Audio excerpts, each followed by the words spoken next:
Ladies and gentlemen, 雨の中お集まりいただきまして、ありがとうございます。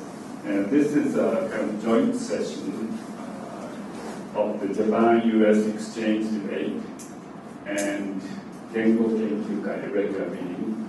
It's a faculty organization for studying language-related fields, but we haven't decided on the English name of the society, although it has been working for how many years? 4 years already. So it has a long tradition, and we have speakers from inside and also from outside. And I think this is a very good opportunity for us to listen to talk about kind of interdisciplinary topic of humanities or rhetoric, and also the environmental concerns, which is heavily related to science and technology. And as part of the Japan-U.S. exchange debate, I have passed around Japan Trade Association newsletter. It's almost written in Japanese, but if you turn to the second page, you will see the list of places the American team is visiting. They have arrived in Japan June 3rd and had debates in Tokyo and other places, went to Hokkaido, and now they came down to Fukuoka, Kyushu, and then tomorrow they will have another debate in Shiryukan High School, and then go to the Hime Shikoku, and go back to Tokyo and be home. It's a really hectic schedule. And given that schedule, we are really lucky to have experienced debate team, and also Professor Todd, Dr. Anne-Marie Todd, graduated from prestigious the Annenberg School for Communication, University of Southern California. She got her MA in 2000 and PhD in 2002, and now she's a professor of San Jose State University Department of Communication Studies. She has been combining her rhetorical studies and environmental concerns. So we are very honored to have Dr. Todd for this talk. I will give the floor to her, and probably she will elaborate a little bit more about your background. So please welcome Dr. Todd. Thank you. We have a saying in the United States that you save the best for last. And so while we have been traveling for 2.5 weeks, we are thrilled to be here in Fukuoka, and particularly at Kyushu University. I had the honor of being here 12 years ago when I was a debater on this tour, and we enjoyed the fine hospitality here. So I'm thrilled to be back in Japan, and particularly here in your wonderful summer weather. So today I'd like to talk a little bit about some research that I've recently published, and I want to begin by talking just a little bit about where I'm from. And so I live in San Jose, California. That's downtown San Jose, right there. San Jose State University, where I teach. I've been at San Jose State for 11 years. And each of those years, it is sunny 300 days out of the year. And I've come to, even though I'm from Atlanta and I spent time in Los Angeles, I've really come to think of San Jose as home. And I identify with San Jose, California as a place where I want to be. And I'll come back to the concept of place throughout the lecture, and in a way to give a sense of the importance, I think, of place in environmental communication. So if you look at those mountains, we're facing east there, those are the foothills of some beautiful mountains called the Sierra Nevadas.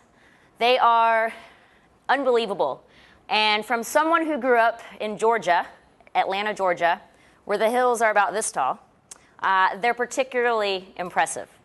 I like to go hiking. I enjoy skiing in the winter. And I spend a lot of time in the Sierra Nevadas. It's a very beautiful place to be. You may know them if you have visited the United States for their beer. Sierra Nevada beer is a very famous pale ale.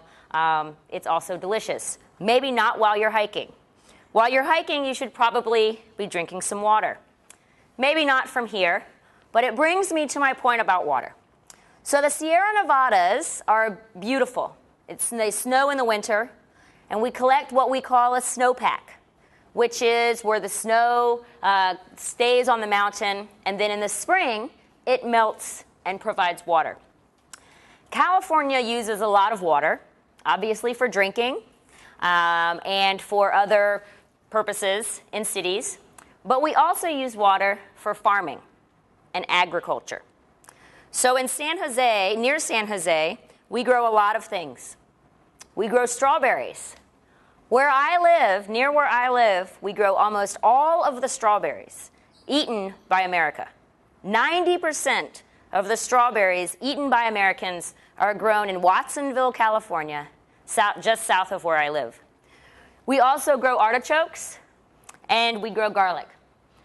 California, and especially the Central Valley in the middle of California, produce nearly all of not all of, but a vast majority of the vegetables and fruit eaten in America. California is famous for this. But all of this water, all of this food, takes a lot of water. In the Central Valley of California, which is a desert, Californians have diverted so much water for irrigation that the floor, the ground, has, because of water displacement, has dropped 30 feet in less than 100 years. Now, we don't need to get into the science of that, and I won't, but I want to introduce a couple of ideas about water that explain what I think is a global environmental crisis. So, in California, we have a problem called drought, water shortage. And in many areas of California, Los Angeles, San Jose, and other areas, it is near desert. And so in order to grow things, we obviously need water, and this comes from glaciers. And so the Muir Glacier, near the Sierra Nevadas in California, used to be filled with ice and snow. You can see the picture from 1941. And that's in August, by the way. And in 2004, you can see that it is no longer a mixture of ice and snow, but it is now a lot of water. The glacier itself doesn't start until the bend there. And that was taken from the same vantage point in August of 2004. This is done by the United States Geological Survey.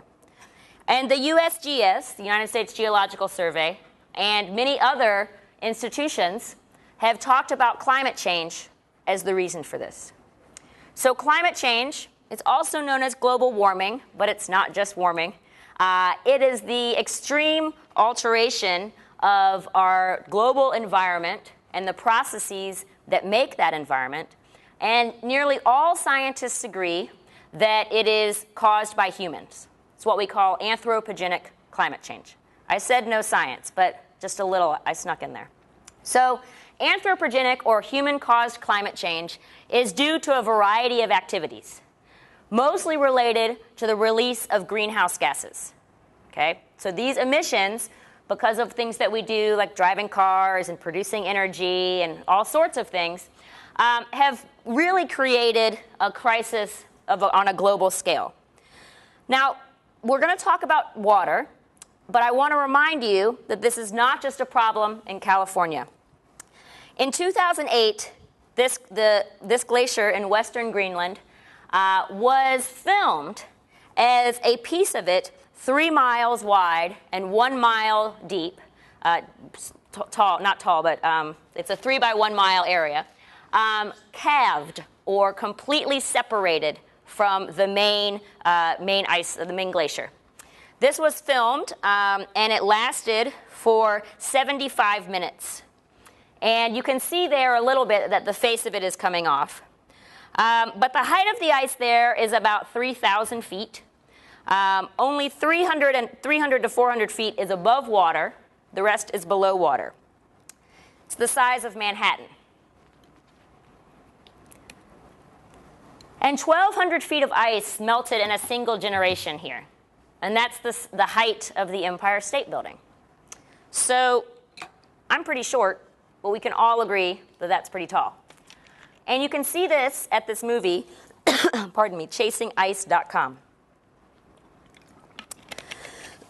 My voice has been lasting most of the day, so we'll hope it continues. So, as you can see, we have a global environmental crisis. And I think, pardon me, that this is a global environmental communication crisis. So as we begin to think about our environmental problems, the drip of water coming from this faucet represents something that we face around the world. And I think that if the failure to address this is a communication problem. So I study environmental communication. And the way that I see environmental communication is that communication, the way that we talk, the way that we write, the way that we portray things in media, affects our behavior. So the way we think about things, the way we talk about things, the way that we represent things affects what we do and affects our actions. And my question is, how can we communicate global issues like climate change in a local context, like here in Fukuoka? Or how can we communicate local issues like pollution or drought in California in a global context? And so what this means is, for me, is that we need to think about how our everyday behaviors, like turning on water and washing our hands, or flipping on a light switch, affect are part of these global ecological processes. So it's important not only to consider how we talk about or represent these issues, but also how we as a society respond to them. Now, the United States is not known for our environmental policies. You have probably heard of the Kyoto Protocol. Some of you. Okay. In 1997, a group of nations from around the world came to a very beautiful place, Kyoto. You've heard of that? Okay. Just checking. And signed a treaty that emphasized the importance of addressing climate change. Guess which country did not sign it? We hang our heads. The United States. Even after then Vice President Al Gore assured everyone that we would.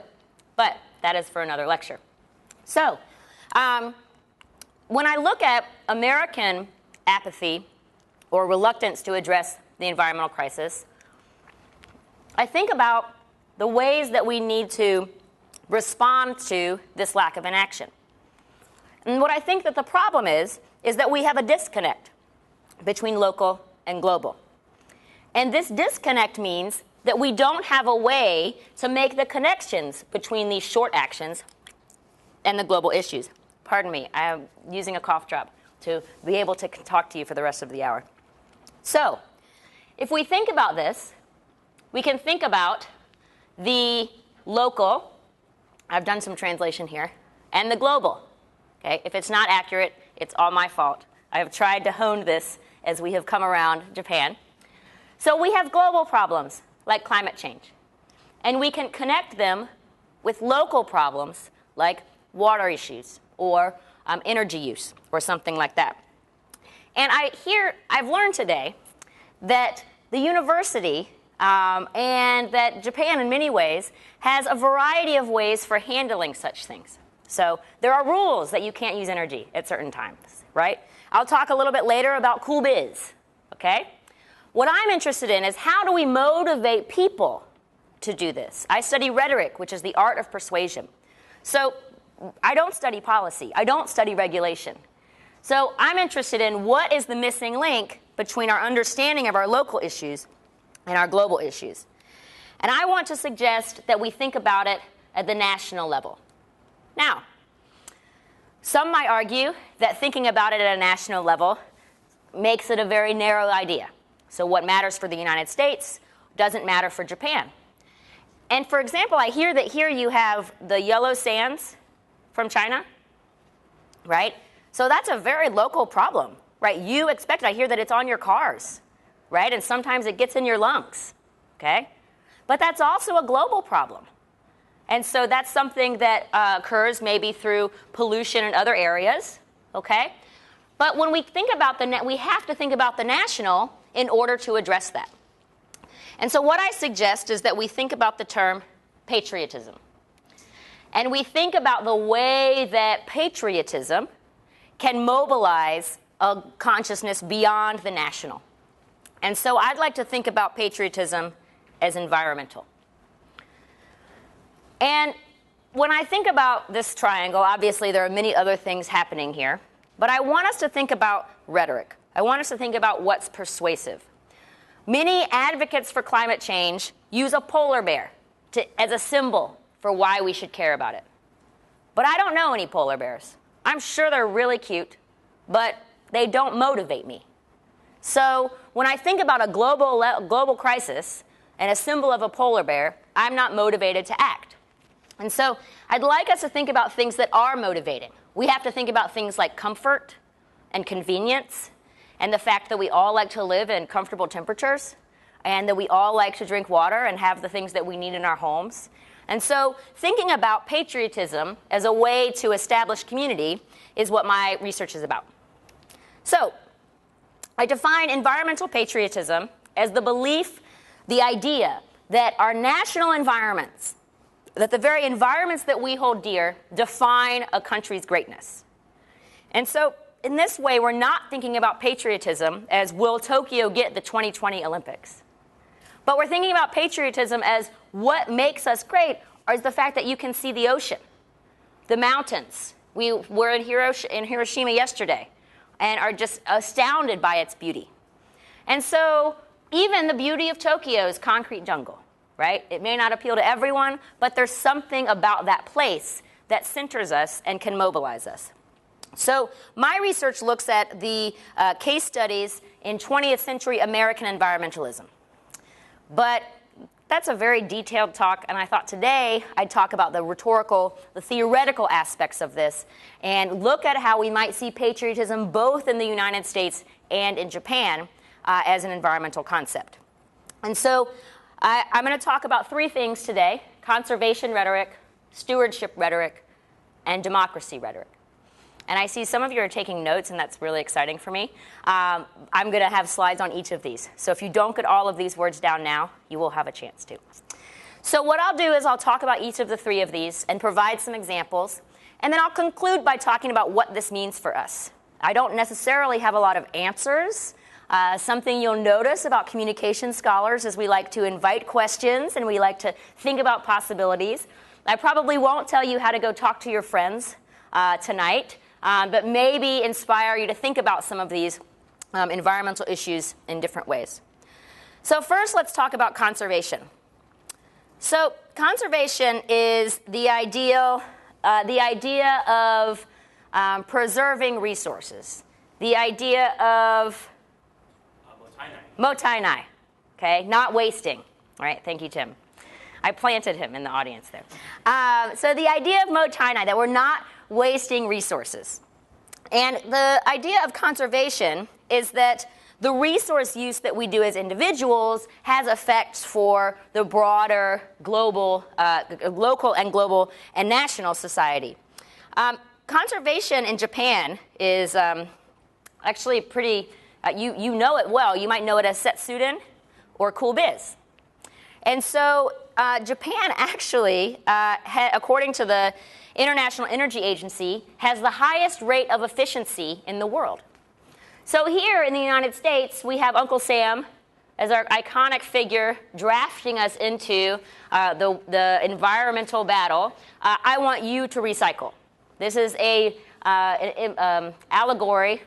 imitation, right, of the iconic symbol or iconic poster of "I want you to join the U.S. Army." So in this poster, he's talking about everyone's involved, and there's a broader cause, which is national. I kind of like this one better. Saving power. In saving power, we save Japan. It connects that very little instance, that little act, a symbolic act of turning off a light switch with a broader, with a broader purpose. So in the summer of 2011, the Japanese government implemented and provided incentives for setsuden, or conservation efforts in businesses, in which individuals, as you know, adjusted temperatures, had curtains to cool. And of course, now you have this temperature. I've noticed it today, right? There's a certain temperature that you can have in the winter and a certain temperature that you can have in the summer. And as we've been going to universities around the country, I've noticed these little signs that tell us the things we can do, okay? Now, in some ways, I think that this is an example of effective mobilization, right? But in some of the lectures, I've heard that people, the students have said that it's just kind of for show, right? It doesn't really happen, right? And so I'm interested in what this rhetoric does, whether it works, how it works, and whether that's a good thing. Maybe there will be a questions for you, but I'll have questions for you later. But this has been very successful. And so one of the, I think just in the year 2011, you saved something like 15%, you reduce energy consumption by 15%. And there's something called the behavioral wedge. When people talk about climate change and our responses to climate change, they give a variety, they give 7 scenarios. This is into policy making at its best and scientific policy making at its best. I will not go into that. But basically, there are different wedges that determine what scenarios we will reach. So they range from moderately bad to catastrophic. And people suggest a variety of different ways to address this. And so some of them are institutional, some of them are technological, but some of them look at individual behavior. And the behavioral wedge is one of the things that might be easiest to accomplish, but it requires everyone to do a little bit. But if everyone changed behaviors, studies estimate that anywhere from 15 to 20% of a reduction of greenhouse gases could be accomplished. And so the idea of getting individuals to do something appeals to me. In order to get individuals to do something, we have to persuade people to act. And so as we think about conservation, think about the connections of individual actions to a broader community goals, and think about immediate actions in the context of future perspectives. So how do we make decisions today, or what effects do our decisions today have on future decisions? And so conservation rhetoric looks to persuade individuals to do these things. So the second aspect of environmental patriotism that I found is stewardship. And this is Yosemite Valley. I mentioned that I like to hike. This is gorgeous. Has anyone been to Yosemite? Yeah?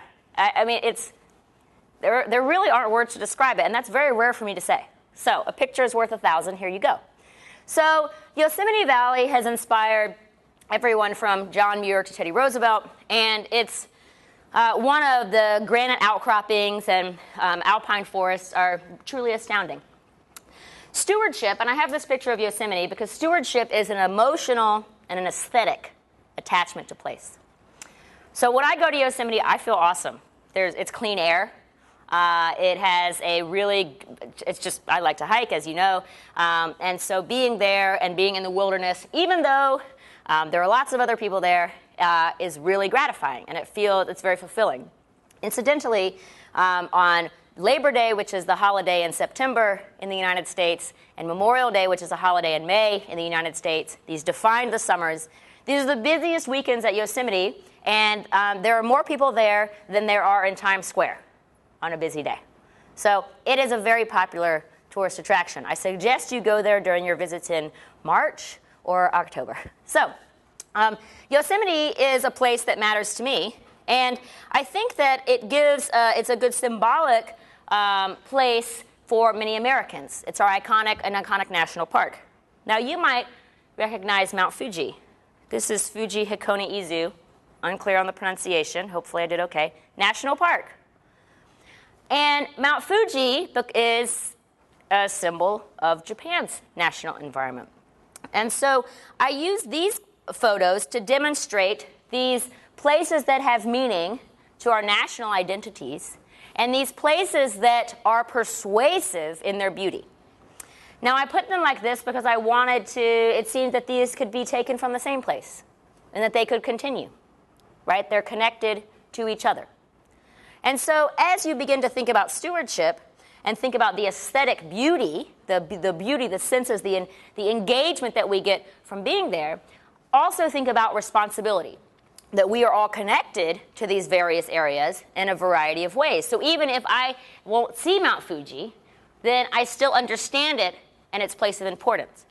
Now, I heard that Mount Fuji has some great golf there, and that at times there have been artillery demonstrations shooting into the base of the mountain. Now, someone told me that maybe I should change my picture.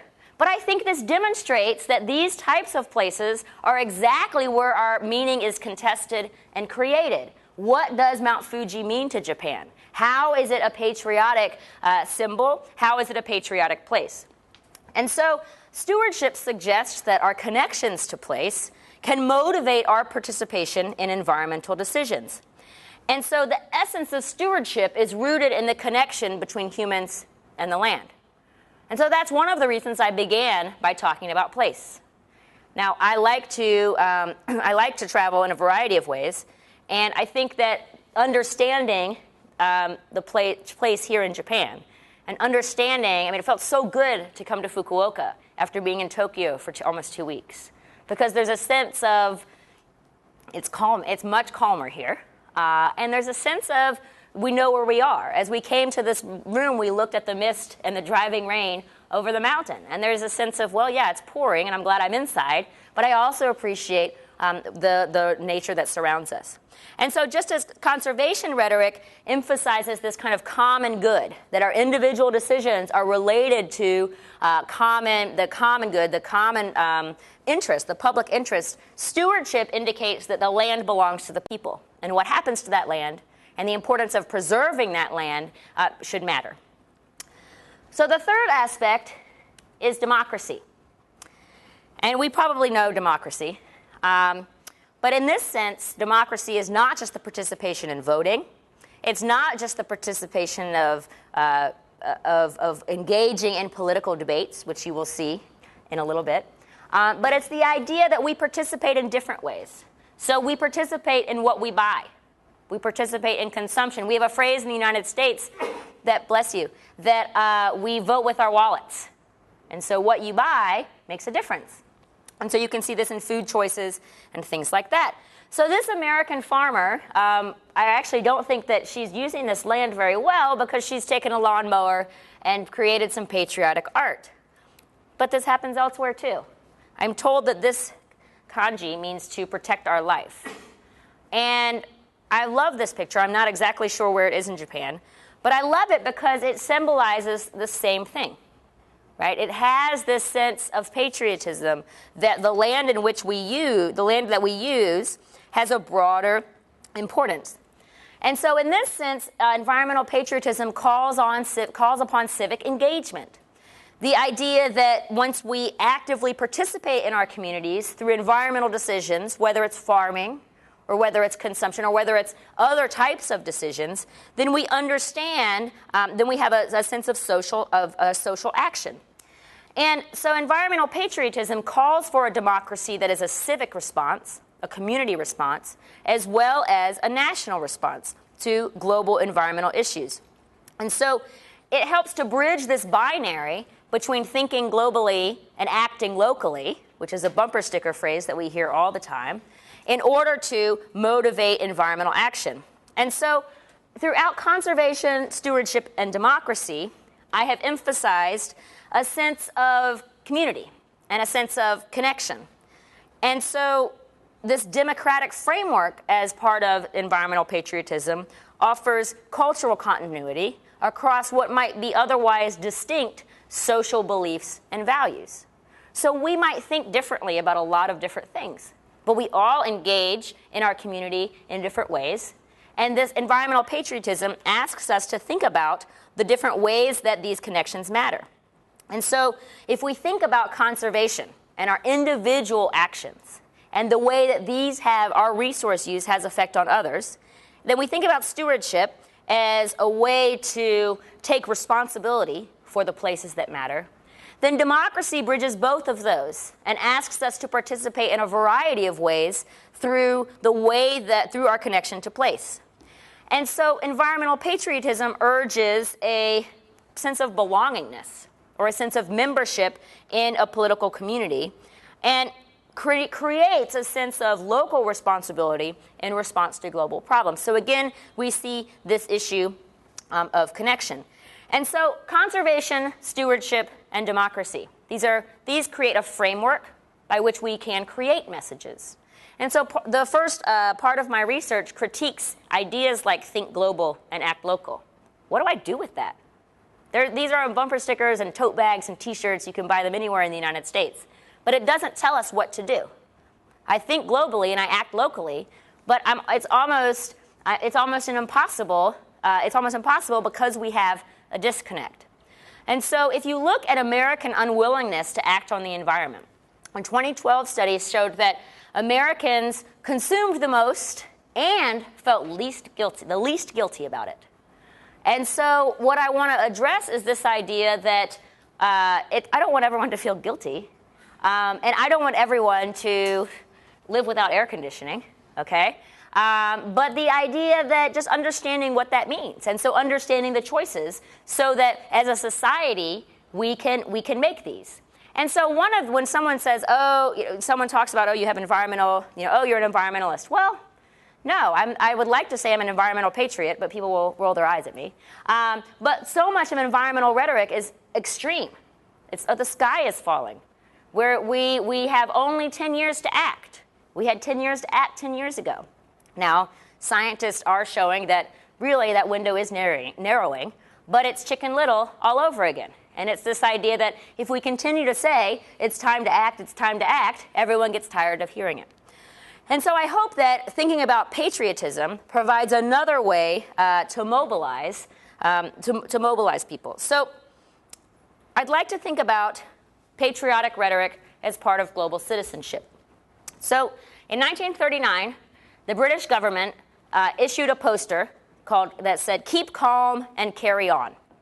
And it was at the beginning of World War II, and it was designed to keep citizens, motivate, calm, don't stress, don't fear, but carry on. But do the things that are necessary. So it was designed to boost morale while also getting people involved. And so these are two posters. The one on the left is from Japan. The one on the right is from America. So they use this meme, this motif of keeping calm and carry on. They mimic this poster toward the same ends. And they demonstrate what the rhetorical framework might be. So save power and carry on. We might think of that as simply conserving and going on, turning off the lights as you carry on out the door. Or we might think about the ways that conserving energy allows us to live more sustainably. We might also look at the one on the right saying keep cool and reduce carbon to say, let's keep cool, right? And in here, in a very hot humid climate, in order to exist as human beings and carry on in our daily lives, we need to keep cool, right? If we don't have artificial cooling systems, we would not be able to do these things. So, but is it keeping cool and reducing carbon, or is it maintaining a certain attitude so that you can reduce carbon? So we can start thinking about this, but what matters to me is the way that these are both patriotic. And I think that they show that our national environment can inspire some kind of loyalty. So when you think about patriotism in America, you might think about the Tea Party. Have we heard of the Tea Party?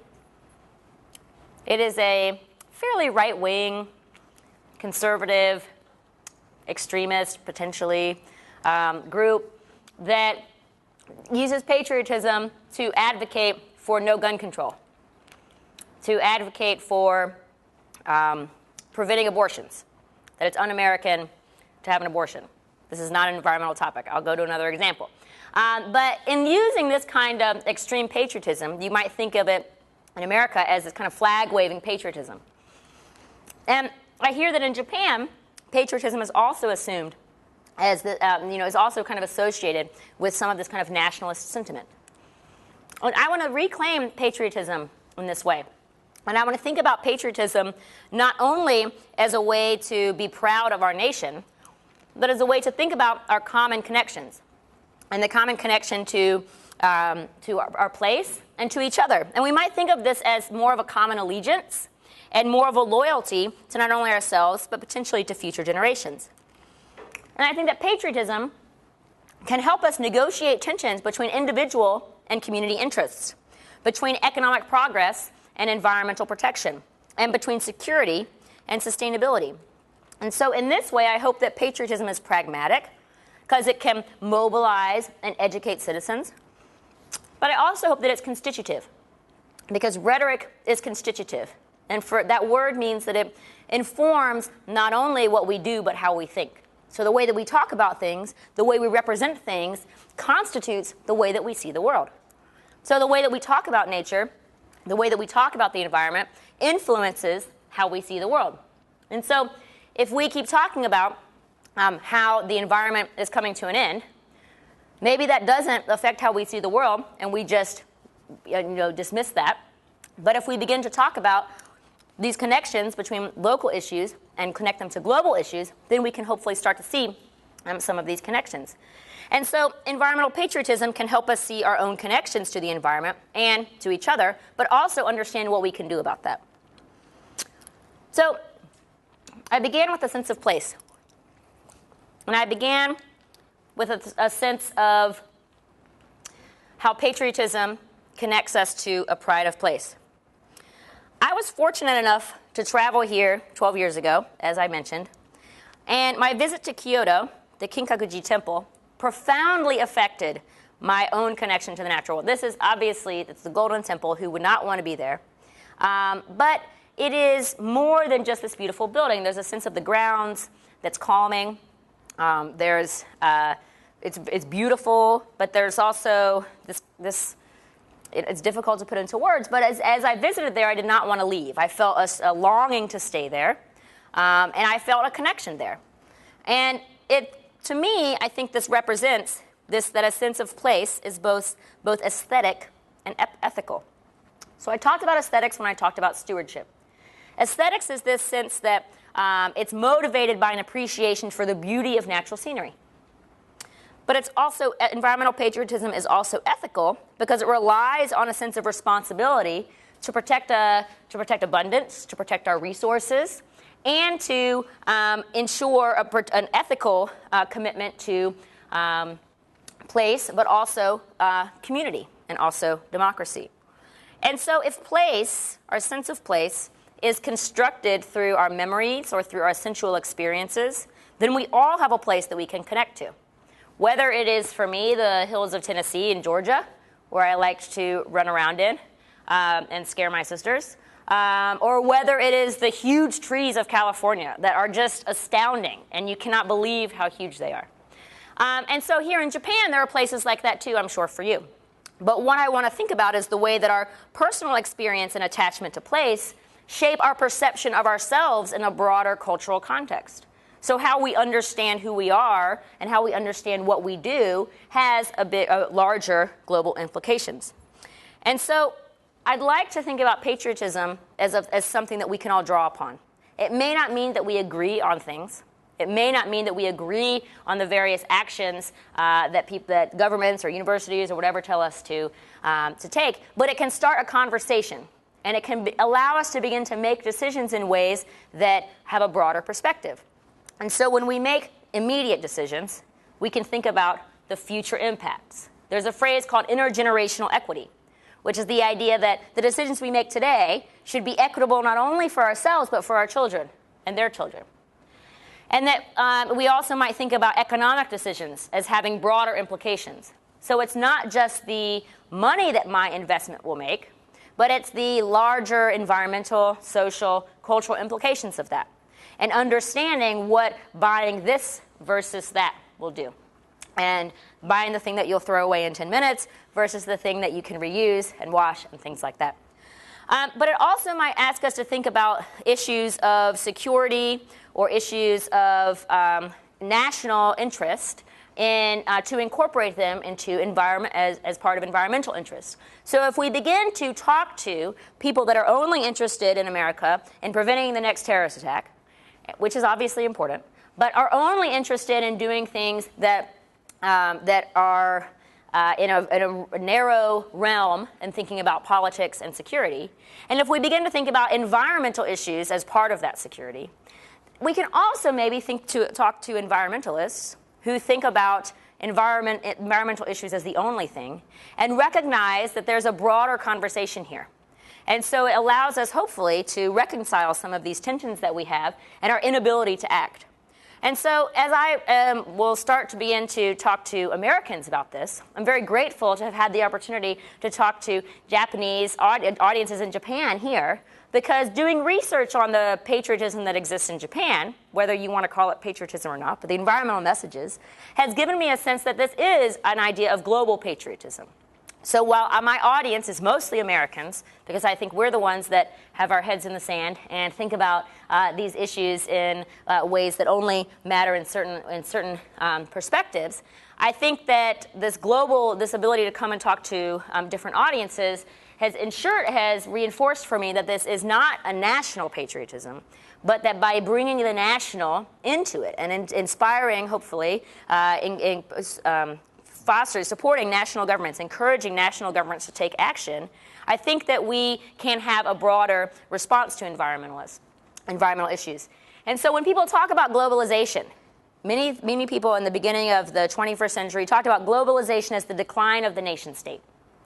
And I think it's time for us to begin to think about the nation state again in these environmental issues. Because what it has done is given nations like the United States this excuse to be like, well, the WTO is going to take care of that, or the World Bank will take care of that, or the International Panel on Climate Change, yeah, well, that doesn't necessarily appeal to me. So I think that as we think about patriotic appeals, we can think about them as connecting local to global issues and enforcing or motivating and creating political support for national action, because it is nations that will have to take this kind of action. We can prepare for the next lecture and talk about nation states and political economies, but we don't have time for that today. So I will end by saying thank you and point you to 3 websites. Well, 3 links here. The first is our tour blog. We are blogging about the tour, posting pictures of where we've been and what we've done, and that's at japandebatetumblr.com. My email's there, and I'm recently joined Twitter in hopes of promoting this, and that's my Twitter handle there. And my book came out last week while we were here, and you can find it online. So I hope that you enjoyed, and I look forward to hopefully some question time. Thank you very much.